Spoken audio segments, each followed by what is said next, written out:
Hello, it's Eric from E.M.B.R. If you sound out that acronym, it says E.M.B.R. Kind of like heat, and that's what we're here to talk about today. All right.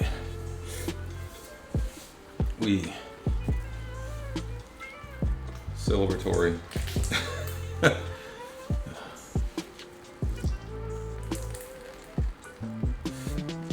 Might be. This is the thing, friends. Today, it's foggy. It says, if you can read it, if it will focus, Heat Champion, 91%. If you've been watching the endurance space lately, you've probably seen quite a bit about heat training. And I have as well. And one of the things I noted as I did my research was so many videos seem to focus on paint suits and sauna rooms and just a lot of craziness that, well, I shouldn't call it craziness, but just made it seem like it was complicated and hard to approach. But I'm an engineer by profession, and I'm used to being given tough problems, limited time, limited resources, and being asked to come up with a solution that is efficient, to the point, cuts through the chafe. And I tried to apply that same professional focus to heat training. I think we've done pretty well with it, and that's what I'd like to share with you today. My intention with this video as well is to share some practical learnings that I took as I worked through the process, things that I found that were useful in solving the problem, not terribly expensive, not terribly complicated, but definitely got me towards the goal. With that said, I'll come back to this slide, but we should probably start with some baseline understandings of why heat training in the first place. And I will say that this video is primarily focused on the how and the what versus the why. I figure if you clicked on this video, you kind of know why. But for the sake of argument, the main things that I'm after are under that netting it out section, and that's increased blood plasma and red blood cells and improved performance in normal conditions. And that's just part of the adaptations that your body makes to dealing with heat. You do get increased blood volume, you get more red blood cells. You can think of what that's going to do for an endurance athlete. That's sort of the holy grail right there. But of course, in heat conditions like we are in summer, still going to give you more power and heat because your body's not having to work quite as hard to deal with the heat stress. It's gotten better at it. And then there's just some psychological benefits. You're building confidence that you can deal with heat, just building confidence that you can do hard things. So that's what I was after in terms of the why. And I'll link articles if you want to really deep dive into the science of it, but more I want to get into the what and the how. I'll be answering questions like, how did I go from being a cold adapted bumble to a heat miser within 2 weeks? How do I fit heat training into the context of my current training schedule? Can I do it on intensity days or only on zone 2 days? On the question of intensity days, yeah, you can absolutely do heat training on an intensity day. I wouldn't do it during the intensity part of the session. You'll compromise the quality of the intervals, but no reason you can't follow intensity with the heat training. You do have to manage overall stress, but we'll get to that. Also be deep diving on specifically how I used an indoor setup with a smart trainer and a Core 2 sensor with an indoor training platform Zwift to accomplish the heat training. I did that exclusively. There's reasons for it. I think indoor is a better place to get this done. You can control the environment. I live in Florida. I could walk outdoors, run outdoors. I've done it before in marathon training and get my heat acclimation that way. Indoor is just a much better experience, and we'll talk about why. I'll also share some of the specifics of my setup, how I've optimized it for indoor heat training with the Core sensor, and also do a ride where I'm reviewing, hey, here's how a ride goes, here's some of the adjustments I make during the ride, and here's a quick snippet from that section of the video later. This is not an ego ride. Temperature's at 102. A little bit earlier than expected, but there goes 102.1. You might also hear a fan in the background. So I know I want this ride to go longer. I'm still early in. So one way to slow down the power or the heat is lower power. Another lever is turn the fan on. And I'll also get into some of the practical and necessary recovery aspects of heat training, from nutrition to sleep, how I'm monitoring heart rate, all those sorts of things, and make sure that I'm accounting for and dealing with the additional stress. And I know that's a bit of a long intro and I just threw a lot out there, but I'm trying to set expectations of what this video is and isn't right up front. So if it sounds like something that you're interested in, now we can proceed. If not, well, I just saved you some time. On the other hand, if that sounds like the type of detail you've been looking for but haven't found in other videos, welcome. I'll try to be efficient but also thorough as we go through this. I'm doing my best, taking time to edit this. Hopefully it'll be time well spent and you'll get value out of it. All right, let's get into it. First things first, prerequisites. Always have to think about them. If you're going to do heat training, these are things that I consider table stakes. should be in place before you even get to heat training. If they're not in place, honestly, you're going to get much more value and bang for your buck getting these things in order before you get to heat training. And then secondly, if these things aren't in order, heat training is going to be a son of a to get done. I'll be honest about it. You really need to have the foundation in place before you start taking on heat training. I'll just put that out there. So use your own judgment. The other thing I want to cover up front real quick is that whole Bumble the Heat Miser in 12 days methodology that I followed. It works absolutely follows the science, which often is an under 14-day protocol, but there are other protocols. Here's some of the ones that Core shows. As you can see, there's a methodology, 2 weeks to heat champion, that's pretty close to what I did, but there are less aggressive ones like 2 weeks to heat adapted, even methodologies that go 6 weeks or 12 weeks where you're doing less frequent, not every day, but maybe every other day, or just less intense days. The main takeaway here, though, is that if 12 consecutive days sounds like this won't fit into your training, it doesn't mean that you can't do heat training. There are certainly less aggressive ways. It'll still get you to the goal line. It just takes a little bit longer. And I will put some of the more useful core links to these documents and methodologies, as well as some of the other research that I found in the description of the video below, so you can quickly navigate to those. Again, what I did is going to be most close to that 2 weeks to heat champion, within sort of 12 consecutive days. What I really wanted to say is it's not the only way to do it, but also much of the data of how and what the sessions look like and how to adjust, all those things are still going to be relevant even if you do those longer schedules. And one last thing that's probably worth saying, while I have this slide up with a Core logo and Core training plans and those sorts of things, we're on the internet after all. I'm not sponsored by Core. This is not a sponsored video. There will be no affiliate links or any of those sorts of things. It's just something that I found super helpful in terms of navigating heat training. And my experience of having used it is wouldn't do it without. Certainly not required, but man, it made things a lot easier from my perspective. And in that I use Core as my primary telemetry for this training and tracking, it's probably worth sharing what the zones mean, the sort of heat zones that Core has, from zone 1 to zone 2 to zone 3 and zone 4. Those are not like your heart rate zones or your power zones. These are specifically heat zones, and it really has to do with temperature. Right around 38.5 C to 101.3. That's the main optimal training zone that you're trying to get into. Trying to keep that between, if you're doing Celsius, 38.5 C and 38.9, 39 C. And from Fahrenheit, which is a little bit more granular, 101.3 Fahrenheit to 102. That's sort of the optimal training zone where you want to spend most of your time. Takes about 40 minutes or so usually to get into that. Zone 2, you can still get some heat strain, but really the goal is to get into zone 3, spend your time there, not get into zone 4. That's sort of the danger zone. But as I talk about sessions and start sharing some of the core graphs from my sessions, just want to make sure that we understand what these different zones mean and why getting into zone 3 and the time in zone 3 is really what's important. So my tracking and telemetry is very core centric, and we'll be using those terms. The other thing is, like I said earlier, this is indoor training methodology. You can absolutely do heat acclimation outdoors. Again, I live in Florida. Wouldn't be hard at all for me to do so. Before I even knew what heat training was, when I was doing marathon training, I can absolutely say that I was getting heat acclimated. There's just no avoiding it in Florida. But having done that, I can say with 100% certainty, doing heat training indoors is 1,000% better experience, just in terms of logistics, safety, all those sorts of things. Again, if you want to be sports specific and you really want to deal with and understand what it feels like to be outdoors, I get the reasons why you might do that. But if you're just trying to get heat acclimated in a simple way, indoors is very simple and a whole lot easier from a logistics perspective. So the next thing I'm going to do real quick is show what my setup looks like, how I modified it for heat training, and let's get into that.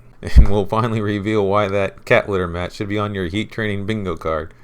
Maybe, but why I found it useful anyways. Okay, this is the setup in normal circumstances.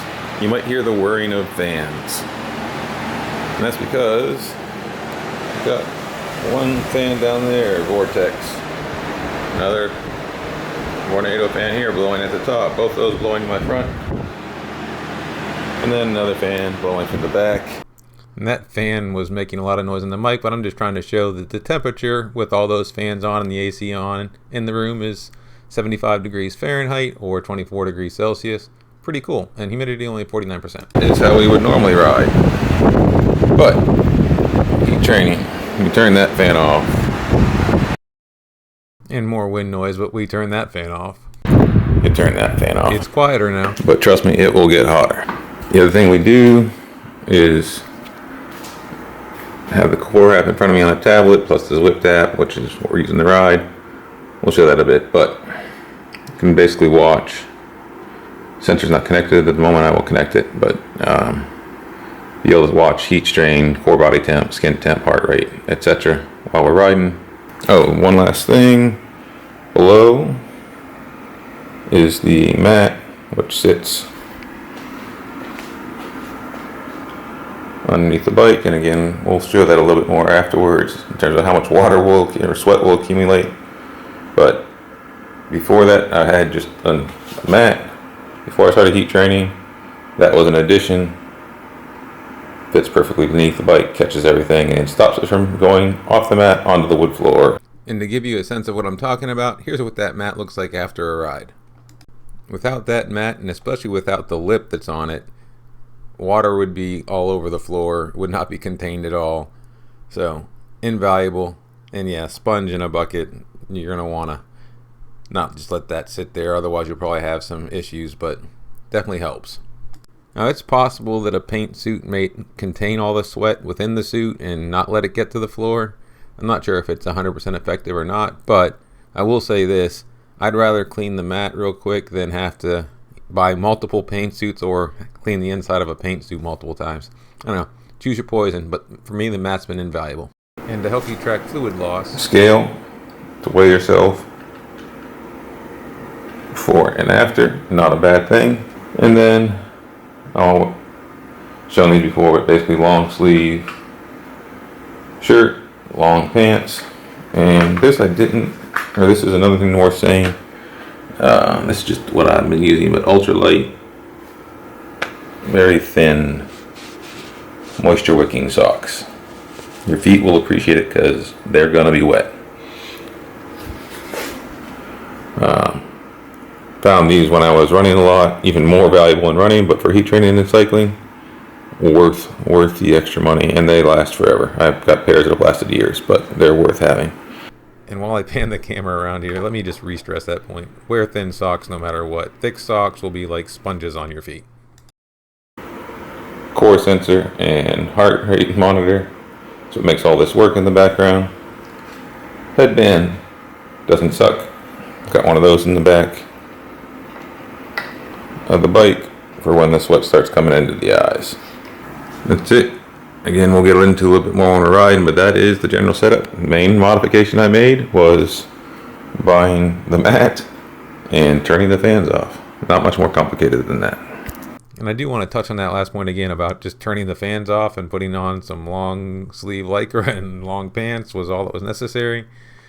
Again, to see all these paint suits and greenhouses and just all this stuff. Temperature monitor, if you saw when I showed it, was 75 degrees Fahrenheit, 24 degrees Celsius. Not a super hot room. That's how I normally have that room. So nothing special about it. Just turn the fans off, put some warm clothes on, and it was sufficient. Sadly, our bodies are not very efficient when we generate power. We throw off a lot of heat, so just turning fans off and then trapping that heat underneath a layer of lycra, that's the job done. Again, maybe if you're in a super cold environment, you might need a space heater or something to warm the room, but even a moderately warm room, if you turn the fans off and put on a layer of clothes, it does a lot of work.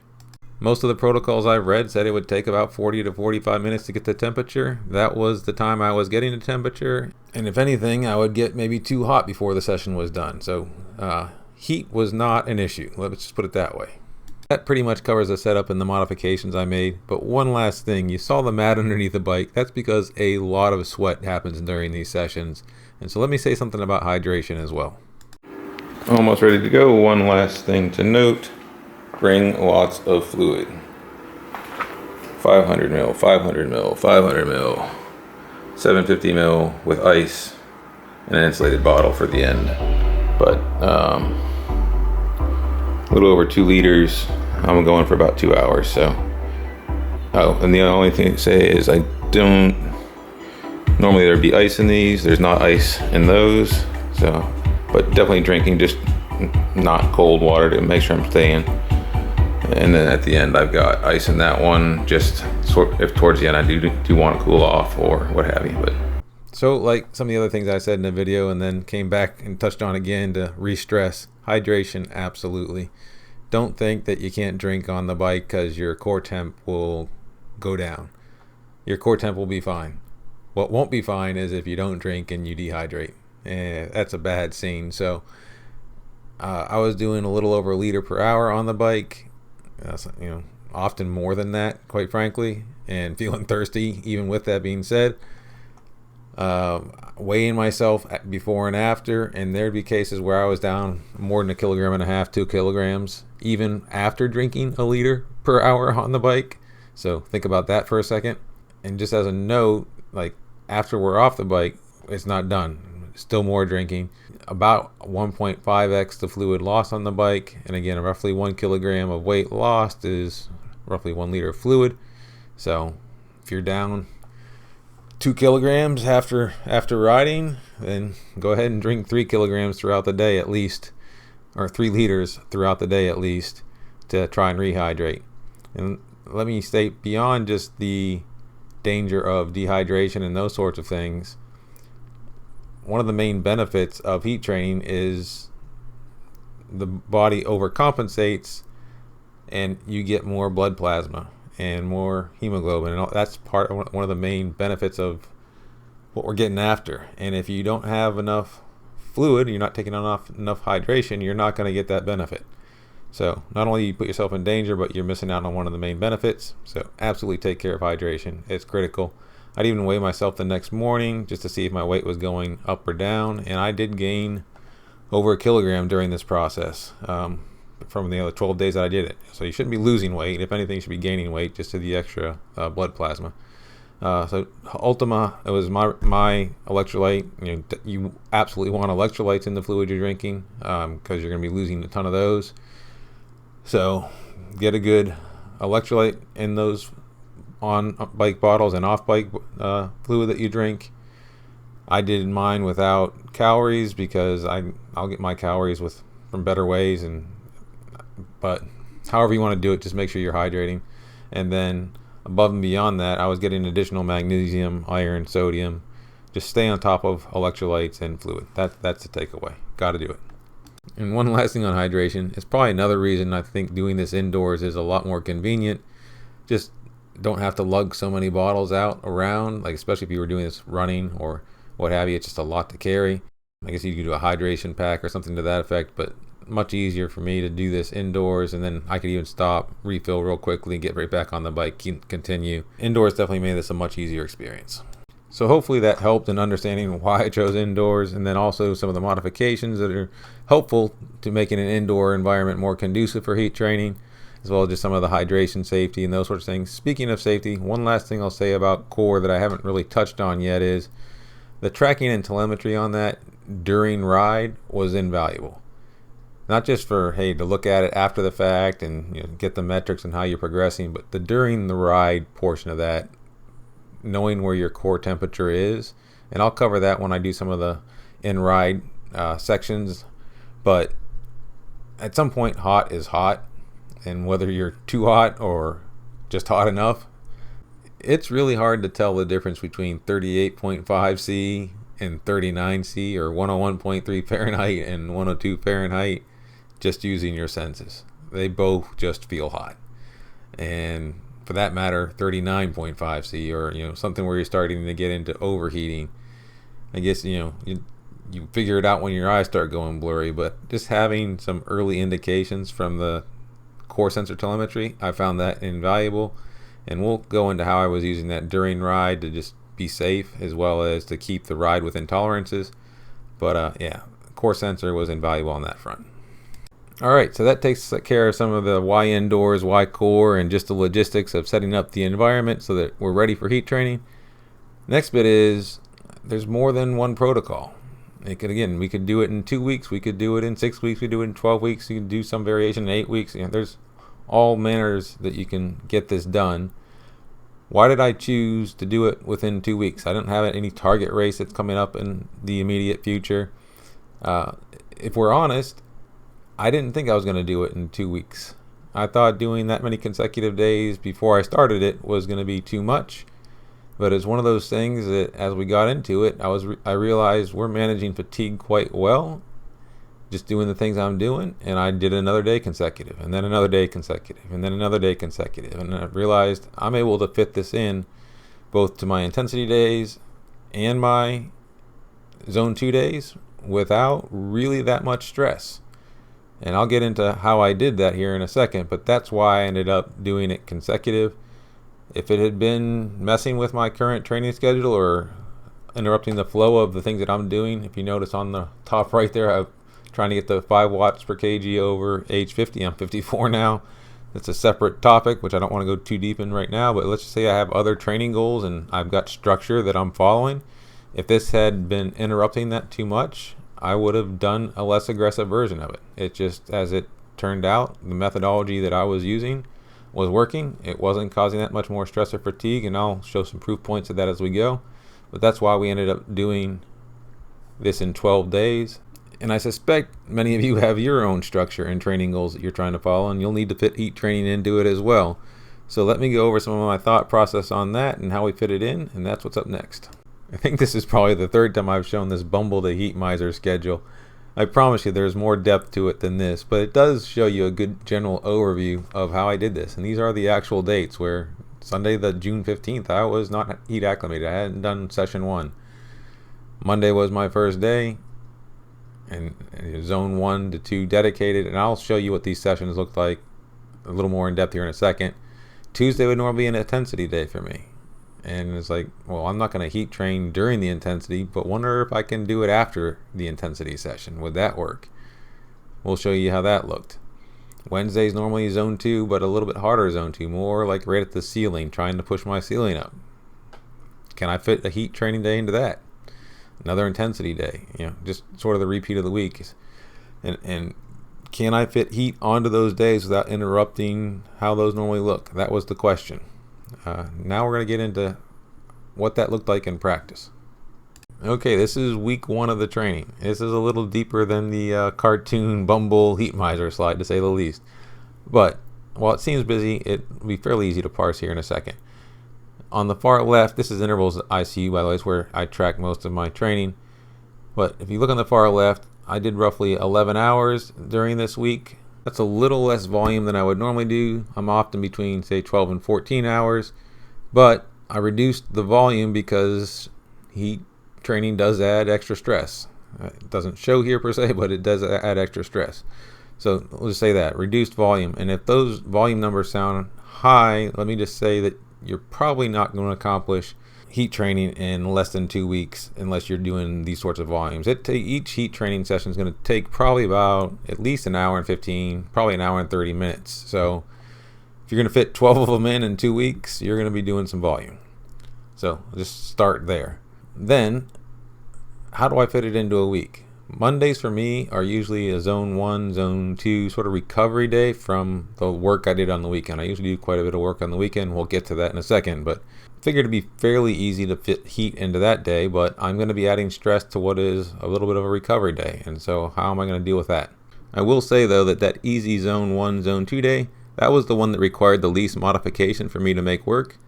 For me, that easy zone 2 day that I do on Mondays and Fridays is really sort of almost active recovery.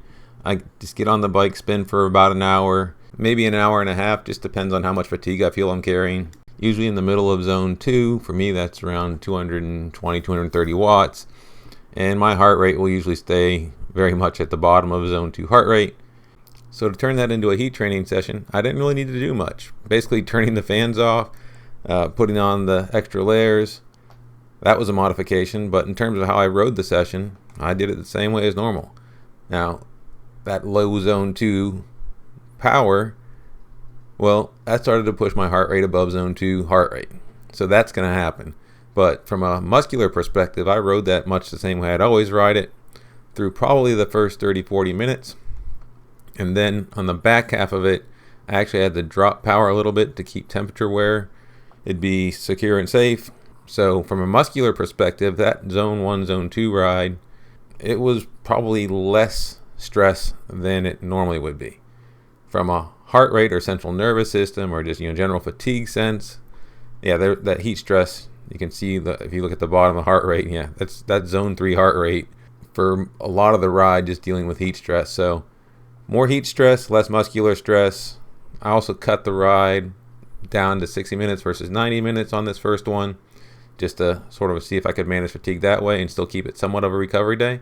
But that's how I handled it. And on the right side is the heat graph. Still got a pretty good impulse from that. We'll show what that looked like on days 1 through 6 here in a second. But that's a fairly easy way to handle a zone 1, zone 2 sort of active recovery day and still get some good muscular recovery, a little less overall fatigue recovery, but it made it fit. It's not something I would do every week, but for fitting it in a 2-week schedule, it didn't disrupt things too much. So that was the style of ride I did for those easy days on Monday and Friday. Now let's talk about the intensity days, Tuesday, Thursday, and Saturday. If you're going to do an intensity day, how do you make that work? So here's a look at the session I did on Thursday of the first week. This is VO2 max work, 60 seconds on, 30 seconds off, 3 sets of 5, some rest in between. The way I handled that is I rode that the way I would normally ride it to start. And that is all the fans on, dressed normally, just getting after it. So the intensity part of the session was completely uncompromised. Now, that being said, that's hard work. And even in a cool room, the body is going to start generating some heat. And you can see that over in the graph on the right. Green is sort of zone 1 heat from a core perspective. Yellow is zone 2. 3 is where you start to really generate some heat stress. But so for the interval portion of this, that's in the green as I warmed up, into the yellow as it starts to rise. And we stayed fairly well into that yellow through the interval section. But, that's going to be the way it is. Again, I didn't make any concessions to how the room was cooled or anything like that. So that's just generating normal heat. Now, that said, when I was done, I was probably somewhere around 38.3 C or so. I was tracking in Fahrenheit, but I was, south of 101. So south of the zone 3 heat, which is the orange, but it's pretty close to it. And so all I did was, once the intensity session was over, stop the bike for a second, put on the long sleeves, the long pants, turn the fans off. I dropped a little bit of heat there. You can see the dip in the graph, but I was now most of the way. That 30 to 40 minutes that you have to spend getting to temperature. Like the intensity session took care of a good portion of that. So pretty quickly, the back half of the ride, I was able to get to temperature again, just with a little bit of zone 2 work. And if you look at the graph after the intervals, you'll see I peaked up a little bit into high zone 2, maybe slightly zone 3, just to pull the temperature back up fairly quickly.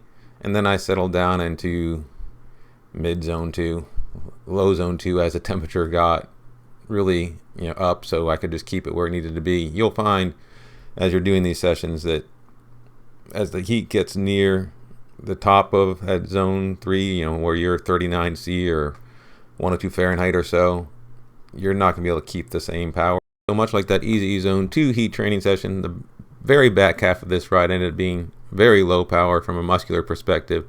And then, heart rate, just trying to keep it managed. But overall, the entire session, 90 minutes, quite a bit of high intensity muscular type general fatigue on the front, and then just heat stress and fatigue on the back. Definitely wanted to watch how I recovered from that. But the next day, after I did this on intensity on Tuesday and on this Thursday, we were fine. We were managing overall fatigue quite well. And again, I'll show some proof points to that, but this worked. And it's how I did all my intensity days. The Tuesdays, Thursdays, and Saturdays, they looked like this during the 12-day acclimation period. So that's how we handled our intensity days on Tuesdays, Thursdays, and Saturdays. I already talked about how I handled the easier zone 2 days on Mondays and Fridays. So that just leaves what we'll call a tempo day, or that high zone 2 day. How did I handle that one? So that zone 2 ceiling day or tempo day, or however you would like to call it, that for me is normally getting up to power fairly quickly. I'll get towards the top of zone 2. I mean, it's around 260 watts or so. I will cap my heart rate at the top of zone 2. So if I go over 142 heartbeats, I lower the power. And what I found is, generally, I can start to get into zone 3 power at zone 2 heart rate. And I'm just gradually pushing the ceiling of zone 2 up. That's why I call it a zone 2 ceiling day. Now, I handled the front of that ride for the heat training session the same way I normally would. Got right in that edge of that zone 2 to zone 3 power. Heart rate was where the difference starts to come in, though. The front half of that, by the time we got 45 minutes or so in, so that 45 minutes, we were getting into that zone 3 heat strain. I want to be clear when I'm saying zone 3 this time, I'm talking about the zone 3 core heat strain zone. And if I tried to sustain that same high zone 2, low zone 3 power for zone 2 heart rate, that's not going to happen. It can and regularly does happen with normal cooling, but at zone 3 heart strain, that's not going to happen. So front half of that ride went normal. Back half of that ride, we just dropped the power. So I got half of a zone 2 ceiling day and half of a heat training day. Overall stress probably fairly similar again, because normally that'd be 90 minutes at 260 plus watts. In this case, it was 45 minutes or so at 260 plus watts, and then the back half quite low, like 220 down to I think maybe even almost less than 200 or right around 200 watts towards the end. So similar stress, I would say, on this day, maybe a little more. It's hard to judge how heat fatigue stress is versus muscular stress or those sorts of things, but fairly manageable. Now let's take a look at the overall week, how that looked. And as I review this, it's probably worth stating this explicitly. I'm not laying this out as a template of you should do it this way. I'm just trying to show my thought process as I tackled trying to figure out how to fit heat training into the context of weeks that look like this. And I have to imagine while your week may not look exactly like mine structurally, you're going to be trying to solve similar problems, like how do I fit heat training into a zone 1, zone 2 day or an intensity day. So hopefully the next bit as I go into that will be helpful to you and your thought process. At the very least, it may help inform your decision making in terms of whether you can fit this into a 2-week methodology or a 6-week methodology or a 12-week methodology. You'll get a sense of, does this make sense for me, or which methodology makes the most sense for me given where I'm at and what my training looks like. So keeping that context in mind, this slide is a quick overview of those first 6 days from a heat strain perspective. You kind of seen what the zone 1 days looked like and my intensity days looked like and my zone 2 ceiling day. But this is just mapping that out across the week, what that looked like from a heat strain perspective. You can see, I already showed you what that zone 1 graph looked like at the top. The intensity days, I showed you the Thursday, but Tuesday was quite similar. Built up some heat on the intensity. Heat came down a little bit as I changed clothes, turned the fans off, etc., and then built right back up. Wednesday, I showed you what that looked like. Saturday, I didn't show you that intensity day, but you can see that sort of similar pattern where I'm doing the session, the intensity part of the session without heat, and then kicking up heat for the session. So with that said, the bottom half is something I haven't shown yet, but that's the percentage of heat acclimation, the way that Core is looking at it. And so I went from not at all heat acclimated, Core is calling a heat rookie. To day 3, we crossed 25% and became heat acclimated. After days 4 and 5, I was almost heat adapted, just shy of the 50%. We crossed that after the intensity day on Saturday. But overall, those first 6 days, from a heat acclimation perspective, moving from heat rookie to heat acclimated to heat adapted, we made pretty good progress. Question is, how much fatigue did we build up, and was I still managing the other part of my training plan and making progress there? So first, from a fatigue perspective, I flashed this slide up I think a little bit earlier, but what I'm showing here is my sleep was staying consistent. It was staying good quality. My resting heart rate, usually if I'm getting fatigued, it's going to start to cycle up. Normally my resting heart rate's around 45, 46. It was starting to trend down quite a bit, like not only staying stable but trending down, which is one of the adaptations that will come from heat training. So that was all a good sign. I was like, hey, resting heart rate's looking good. HRV is something, it's heart rate variability. Normally if I'm getting fatigued there, my heart rate variability will start to go downward. Really wasn't seeing any spikes there. In fact, sort of the general trend was up. So resting heart rate's good, heart rate variability is good, sleep is staying consistent. Those are all good signs and good things. And then also equally important, just my perceived fatigue, which The metrics are good, but how did you feel is also quite important. That was trending well. And my intensity days weren't suffering either. Like, I was putting out good power. We're going to talk about that here in a second a little bit deeper.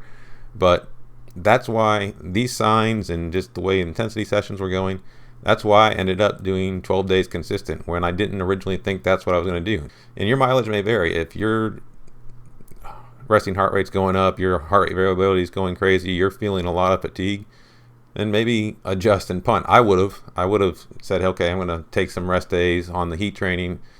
But yeah, the signs kept pointing good. That's why I progressed. And I said my power numbers weren't suffering. Well, they were doing better than not suffering. They were actually improving.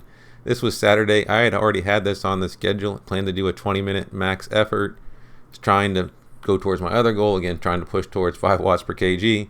But I know I'm not there yet. But this was just one of those training sessions that I had on the schedule. We went ahead of it. We were feeling good from a general fatigue perspective, as I just showed you. And on the day, 20-minute power PB.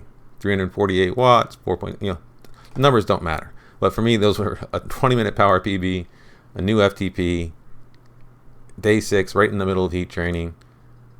Is that from the adaptations from heat training? Because you will, even at just 50% or just heat adapted, you'll start to get some benefits, is what the science says. Maybe. Could be the stroke volume, could be the blood plasma was up. I'm doing a lot of other things. I'm not going to say this was because of heat training, but I'm going to say that minimally that heat training didn't prevent me from doing it. Could have had some contribution. We're feeling good. That's why we continued into week 2. Also worth saying, this is another example of an intensity day. So the front half is that 20-minute effort.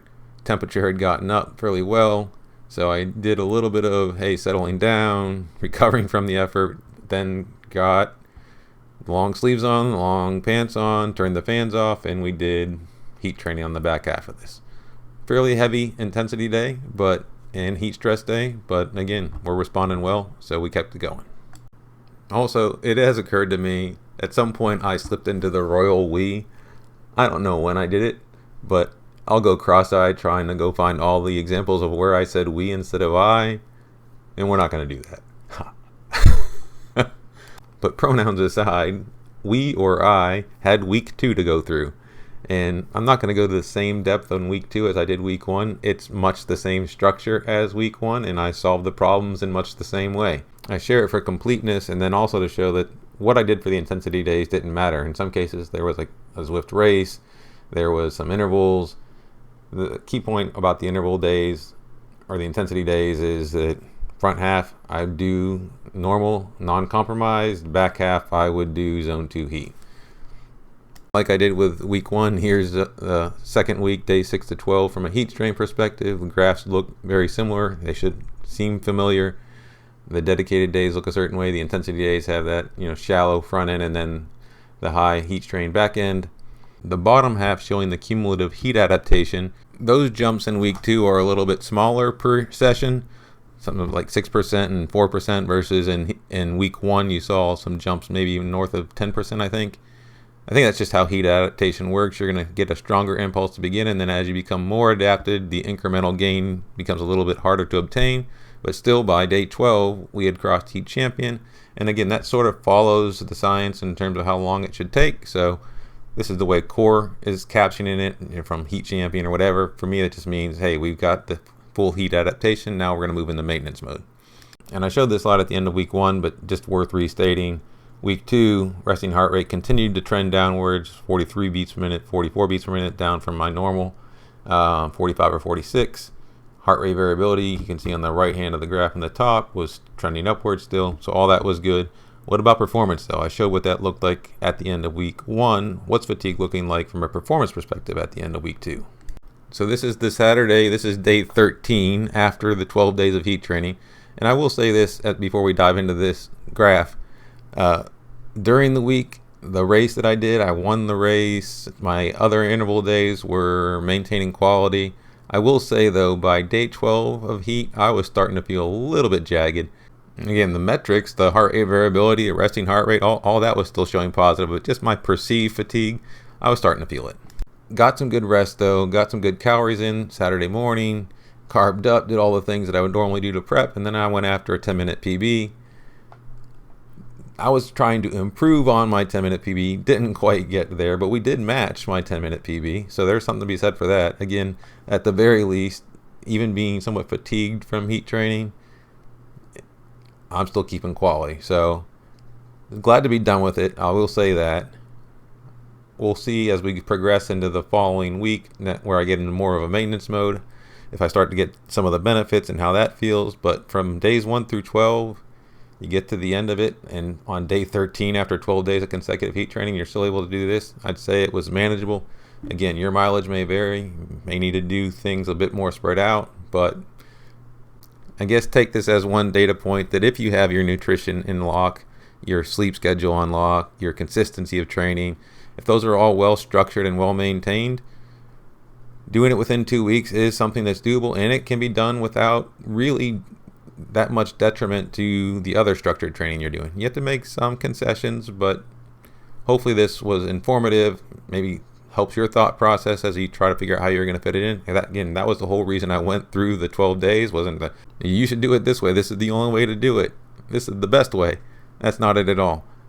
It's not even a hey, look at me. It's more, here's the problems that I was trying to solve, here was my thought process as I solved them.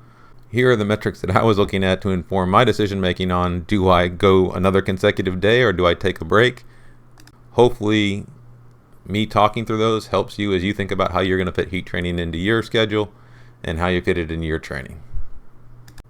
All right, we're almost done. Just a few more things. I know it's been a long video. I will say that I've tried to keep it as short as I can while also being as thoughtful and informative as I can. I guess just keep in mind, as long as it's taking you to watch, it took me a lot longer to edit and put together. I'm doing my best. But yeah, the next question that might come to your mind is, all right, I'm heat acclimated or I'm heat adapted. I'm a heat champion. Now what? This is a picture of that Saturday ride, that one I did on day 13. Full fans. Not treating this like a heat session at all. In fact, I was ecstatic. Heat training's over for the day. Don't need to worry about that. But I'm getting after it. I'm going hard. And again, this was trying to set a 10-minute PB. And even with the fans on and everything else, again, our bodies are inefficient. We're generating heat. So I kept the core sensor on just to track heat. It's useful even on the days where you're not doing dedicated heat training. And we got, even with all the fans on and everything else, just working hard in the summer. 2.3 heat training load, and it didn't give me any additional heat adaptation, but I didn't lose any on the day either. And that kind of aligns to what core states and what the science states. Again, I'll put links to the core documentation as well as some of the other scientific papers. But after you got heat adapted, it can be maintained with just sort of sporadic impulses, and depending on if you're really at the top end of adaptation or you're just a little in between, the frequency or intensity of those heat training loads may need to be higher strain per episode or more frequent. But yeah, that first one, I'm just going to call that like a little mini impulse with the fans on that Saturday. The next route I'm going to show you is Sunday, where I went and said, hey, I'm going to do sort of a big impulse. And for that, I took my long zone 2 endurance day that I normally do on Sundays. And that's normally about 2.5 hours.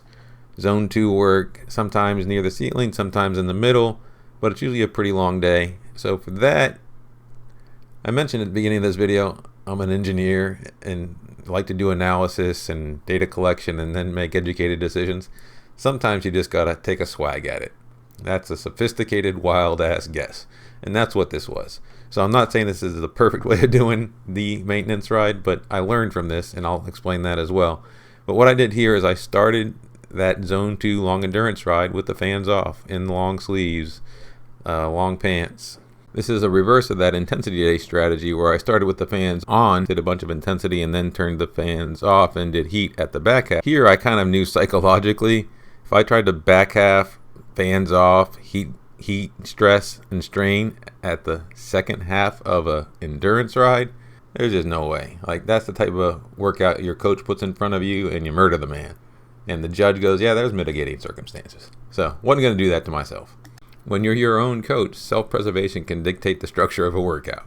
The general concept is sound, though, is what I found out. So you do the first half with the fans off, the heat impulse probably would stop about where it's 8 of 10 or so, maybe 7 of 10 from a heat strain perspective.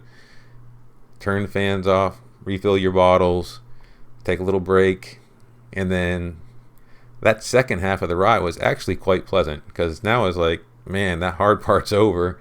And the second half of a long endurance ride suddenly became something to look forward to. So I like the concept. I took the long sleeves off and the long pants off and turned the fans back on. It just felt like a beautiful breeze.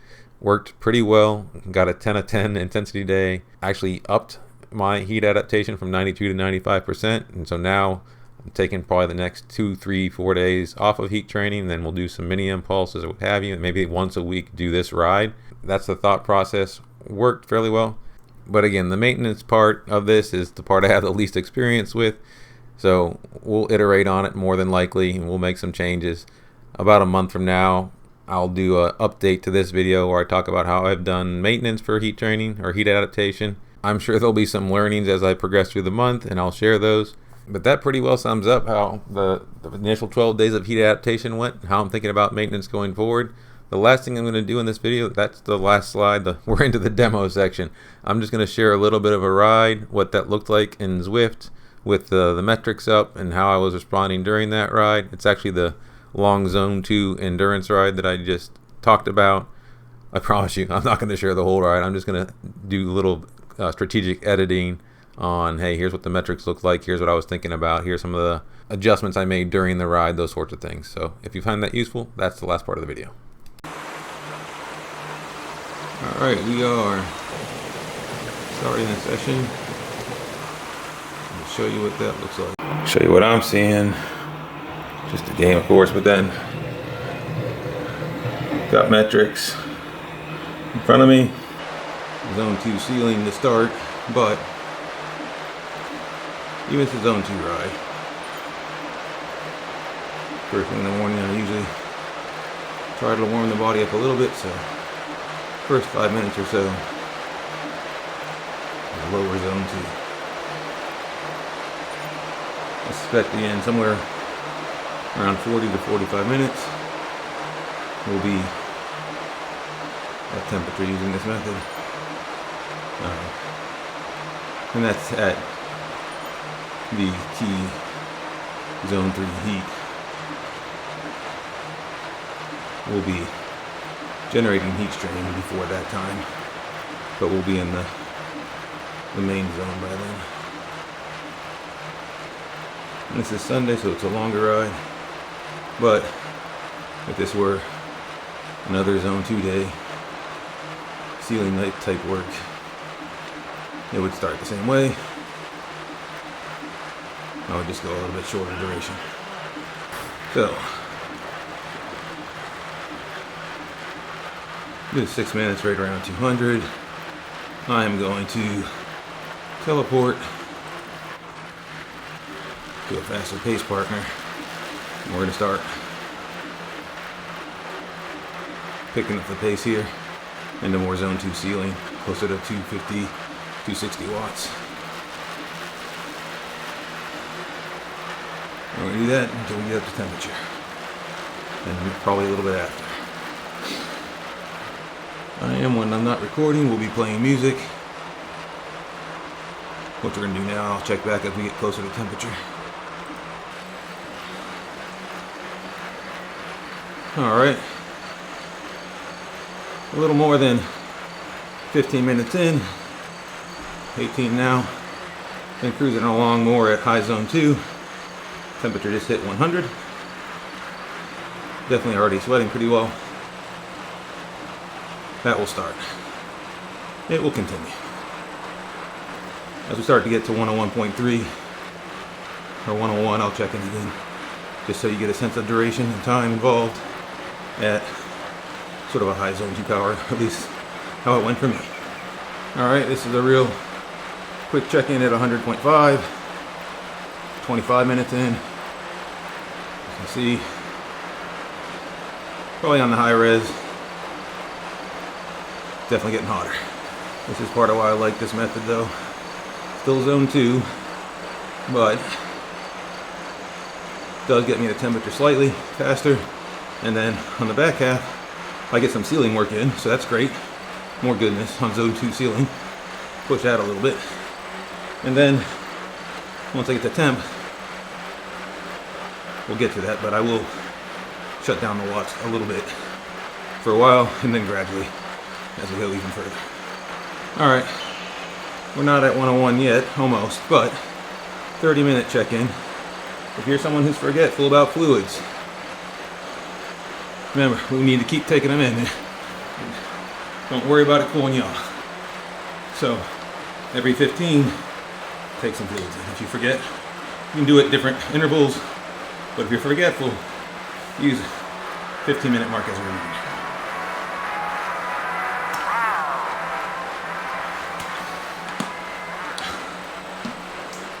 And just assume I'm right around 101 at the 30-minute mark. Well, there it goes. So we'll check in at 101.3. We're riding along mostly evenly. If you look at the route profile, there's that little bump in descent. You can see that same bump in descent in my power graph at the bottom. Still averaging just north of 250 and didn't really spike the watts too much even on that bump. I'm alright to do that during this phase. Later phases, I probably let them go on the bump, but as I'm warming up, I'm alright. Another one of those right here. See what that looks like, sort of. Little spike. I try not to hammer it, just slowly stick with the group. And again, later in, I'll just drop. 101.3. That was roughly just before the 40-minute mark. So right on target, a little bit ahead of schedule, which is what I found. Closer to 45 minutes. The other ways, bottle check, it's empty. I'll be into the second one by the time I hit 45. Sweat check, quite profuse. But it's really not that bad. If I can laugh about it, it's not suffering. What I typically do here is make sure that I am well on the way towards temp. Maybe go to 101.4 and then start shutting the power down a little bit more. Probably around the 45-minute mark.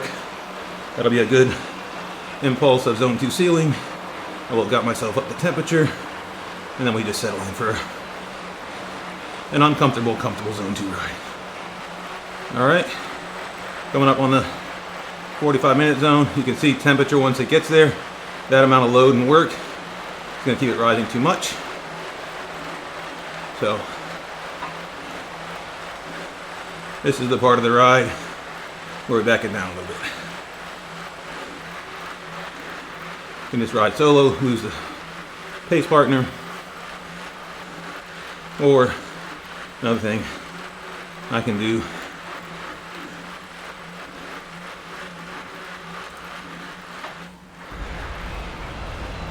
this is a Zwift specific thing, but can teleport to a different pace partner who's riding slightly slower, or just do the whole thing solo. I mean, there's no requirement of pace partner, just something I do to keep the mind a little active during it. But we're going to be much more in the 200 to 220 range at this point.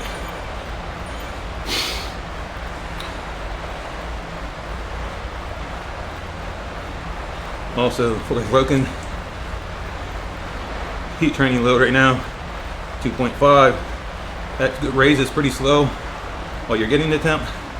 Once you're at temp and above in that like core range, 38.5 C, 101.3 to 39 C, 102, it'll raise fairly fast. I mean, another 45 minutes and I'll probably be north of 8 heat strain for the day. I've only done 110 heat strain singular ride the whole 12 days. It was last week Sunday on the longer ride.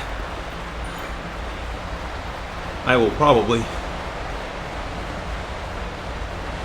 shut it down before then, but some of the lag, I'll keep working with fans on, and some of the lag may take me to 10 anyways. Another one of those hills, a little less spiky on a slower pace part. All right, some more of this for a while. We'll check back in. Just checking in. One thing worth noting, you can see the pace partner ahead of me. We just went up a hill. I let even the slower pace partner go. This is not an ego ride. Temperature's at 102. A little bit earlier than expected, but there goes 102.1. You might also hear a fan in the background. So I know I want this ride to go longer. I'm still early in. So one way to slow down the power or the heat is lower power. Another lever is turn a fan on. Another lever is take a shirt off, whatever, right? I've had the fan on for a little over a minute. I'll let it go maybe to the 2-minute mark, and we'll turn the fan down. And safety first for sure on this. As Eric can posted it, main point here is don't David Goggins this. Fan down. If the temperature's getting hot, back it down. Good time to remember hydration. This is not the time to stay hard. Again, this is one of the reasons I found the core telemetry in ride super useful, because you can tell when you're starting to get to the top of range. It gives you time to react before you overheat. There is. I'll show them. But there's electrolytes in here, Ultima electrolytes, and then also some salt. Again, during the ride, do not be afraid. In fact, encourage drinking. We will weigh ourselves afterwards, but usually over 2 liters during the ride, and there'll be at least 2 liters after. Not all at once, but there'll be quite a bit of hydration throughout the day afterwards. All right, you can see temperature went up to 102.1, now back down to 102. I'm gonna chill here closer to 200 watts. Keep a watch on it, and we'll check back in a little bit. You can see what I talked about. A few minutes later, we're at 101.9. I'm picking up the work just a little bit, but with the slower pace partner now, I'm only picking up the work a little bit at the very second because of this hill, but you can see I've been about 200 watts average. We'll be back down to that in a second. Yeah. That brief intervention just stopped the fast raise. Didn't ruin the heat training. We'll pick it back up. Again, the temperature is probably going to sit right around here. I'm going to just have to watch, power modulate it for a little while. That's it. All right, we are approaching the hour mark. Been right around 200 watts, a little bit above, a little bit below, but averaging there. Temperature is back to 102, 102.1. Last of 1 liter at the hour mark. Remember your fluids. I'm gonna slow it down on this downhill, but definitely, if I took my gloves off, they would wring out right now. But definitely sweat is up. Floor is becoming a swimming pool, but we're good. One more thing to show. 102.1, a little over, so you can see heat, active heat for the day. It's up to 4.5. Again, the back half of that goes much faster than the front half. Don't be fooled by that. I'm gonna just let off power here to the 10-minute mark. We're still north of 102. I'll turn on the fan for a second. But another reason I like doing this indoors, you can control the environment. And again, you won't be able to control the environment on race day, but the goal is you shouldn't be above 102 on race day either, if you do this right. But you'll be wearing cooling clothes on race day. All right, 10-minute mark. I do like setting splits for these things. Another reason Zwift helps. But we're gonna cut the power.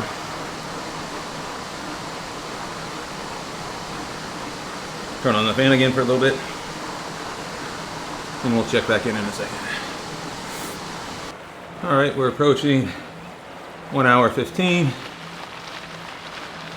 Sitting at 102 again. We've been a little bit above, a little bit below. Been modulating power.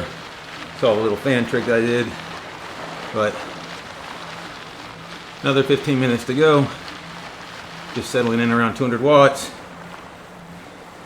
6.3 active. By the time we get to 1 hour and 30, they'll probably be somewhere in the 7 range, which on a hour and a half session I was sitting around 7 to 8 on most of those. The only time I hit 10 was on a long session like this one. That said, because this is maintenance now, let me just say, I'll check in at 130, and that will be, hey, this is how I'd normally end a ride, and then we'll move on to my sophisticated wild ass guess on how a maintenance ride might go. But we'll check back in at 130. Oh, well on the way to 2nd liter of fluid, or 1.5 liters, sorry. All right, we are 126 in, temperature is 101.6. I've been winding power down a bit. We're at 7.5 active. If this were a normal day, or one of the normal days in the building the heat acclimation, we'd be shutting it down in about 4 minutes, and we'd probably end up over 8 on heat training. Because I'm going to continue this ride after, I'm going to start, normally I would basically, a normal ride, I would keep the fans off to 130, finish the ride, and then start cooling down. But now we're moving into phase 2, which is maintenance mode. To give myself more headroom to continue. You see I'm already at 8. I am going to now turn the fan on, start cooling down, finish off 1.5 liters, right on target.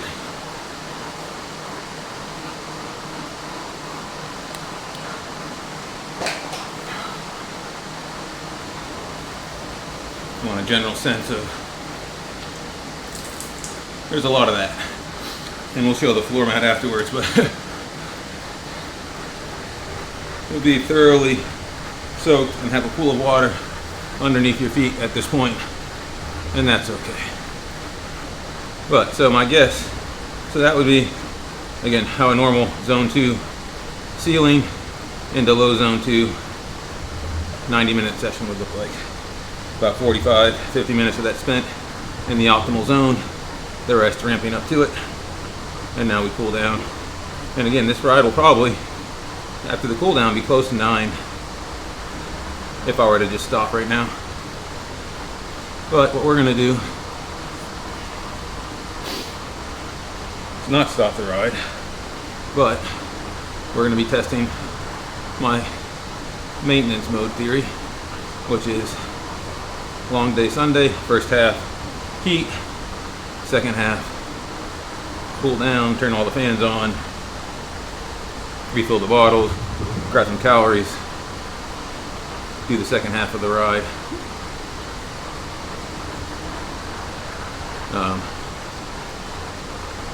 Normal, probably middle of zone 2 hopefully, and then the heat will be normal.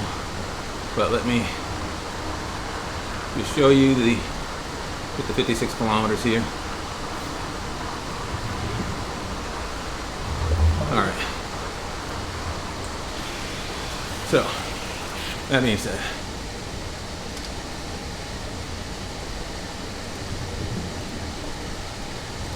this is what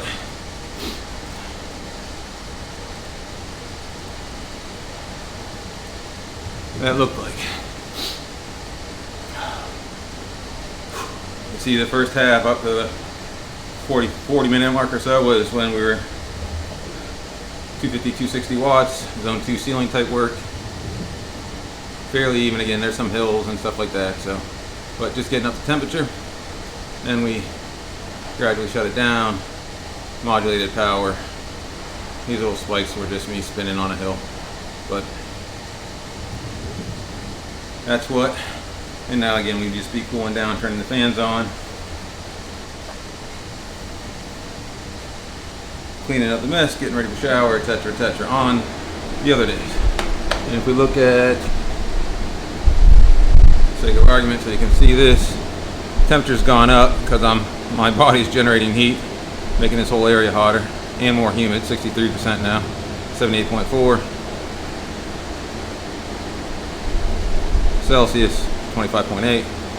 That is not exactly a hot room required. I mean, I normally don't cool my house too much more than that.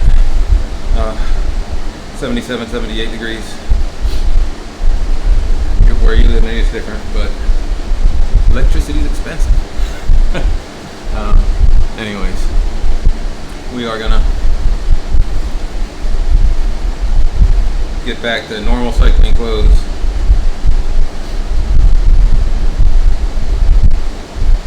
Fans on.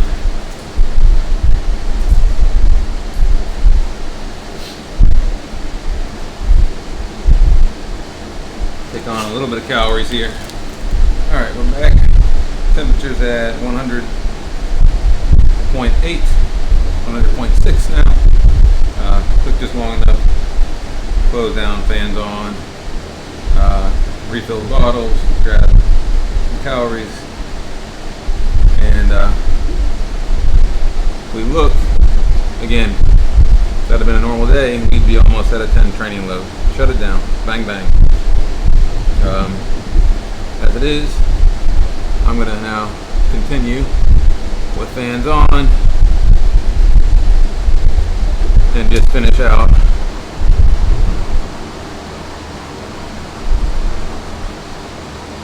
the rest of a long zone 2 ride, but now without the heat strain.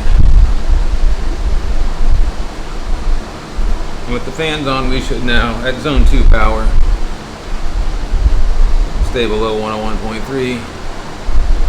But again, this is the part where I'm learning. This will be the first time I'm trying to continue the ride after the heat training versus doing some work before heat training.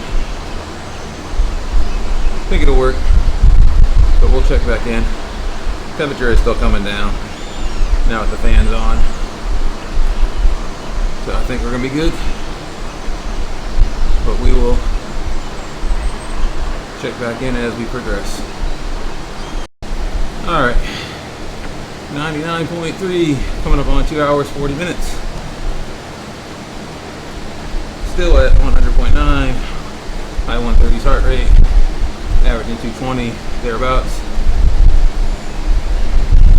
Very stable, it's a sort of all day pace at this point. And seems to be, even with the heat strain at the front, that's still the case. So we're good, but we're still going to shut it down at 100 kilometers. That's enough for today. And we'll look at the overall metrics when we get there. 2 hours 40, 100 kilometers.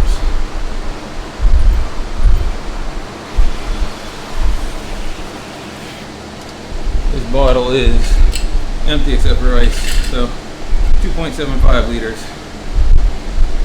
2 hours and 40 minutes. So that about checks out to a liter per hour pace. And I'll definitely be refilling more when the ride's done. But here's the overall ride.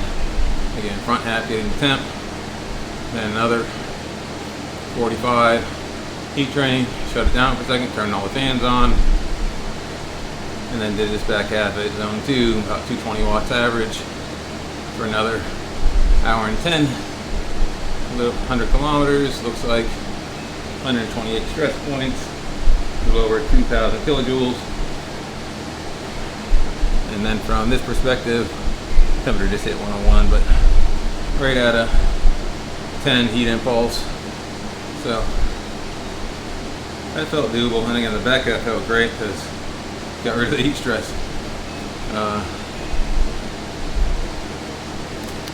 So I got no complaints. That's it. We're mostly recovering, but I'll show cleanup next, and then that's the sample ride. Hopefully it helps. This will be fun. And I forgot to record the weigh-in before the ride, but for reference, we were 75.4 kilograms heading into it, so we lost almost 2 kilograms, and that's after drinking over 3 liters, plus eating E.M.B.R, etc. So we lost a decent amount. And if you're wondering where all those kilograms went to, cat litter mat. You might be able to see what we got going on there.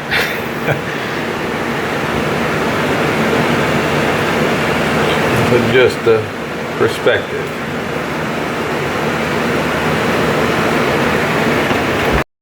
Sponging a bucket makes that mat cleanup fairly simple. And then the only other thing what I do is aim a fan at the shoes. Let them dry off because they are soaked. But with the mat cleaned up and the shoes drying off, that's the end of the ride. That's also the end of the video. It ended up a little longer than I had hoped, but I was trying to cover those more in-depth practical details about how to accomplish a task that I wasn't seeing other heat training videos cover. Hopefully it hit the mark. If it didn't, just know I was doing the best I know how to pass on the experience and my heart was in the right place. And while I've been doing YouTube for a little while, I am still learning how to make this sort of training content, so bear that in mind. And the only way I'm going to get better at it is by making my attempts, taking my shots. If I fall down, I'll get back up. And on that note, there'll be more coming as I'm chasing 5 watt per kilogram for 20 minutes over age 50. I've been doing some other training type content, just more what I'm doing and how I'm chasing a goal. So if you're interested in that, stick around. Got some videos planned on strength training for cycling, as well as nutrition, those sorts of things. Everything that's helping me reach the goal. But more to come on that in the future. Thank you guys for watching, and we'll see you next time.